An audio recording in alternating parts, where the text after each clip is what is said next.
In this video, I'm going to show you how to use NotebookLM to quickly summarize any video step by step. Let's get started. I'll begin by heading to the NotebookLM homepage and clicking the Create New button to start a fresh project. As the notebook initializes, I'll wait a moment for the main workspace to load. Once the Add Sources menu appears, I'm ready to bring in my video content. Next, I'll navigate over to a YouTube tab where I found a video on the essential AI skills for 2026. I'll click the Share button and then copy the video's URL to my clipboard. Returning to the NotebookLM tab, I'll select the Websites option from the list of source types. I'll paste the link I just copied into the input box and click Insert. The tool immediately begins analyzing the transcript, and I can see the source loading on the left sidebar.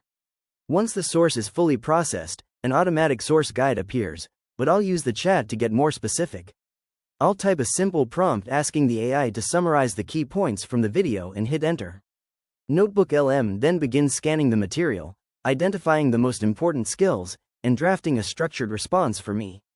The generated results highlight a clear roadmap for the future, emphasizing the shift toward mastering prompt engineering and utilizing versatile AI agents. The summary explains that staying updated with open-source models and AI-assisted coding will be vital for maintaining a competitive edge in the evolving job market. It also stresses the growing importance of AI safety and multimodality as these technologies become deeply integrated into our daily workflows. To finish up, I'll expand the source guide on the left to see the full transcript and core themes alongside my summary. This setup makes it incredibly easy to study and reference complex video content without needing to watch the entire thing. If you found this walkthrough helpful for personalizing your own AI workflow, please consider liking the video and subscribing for more quick tips and tutorials.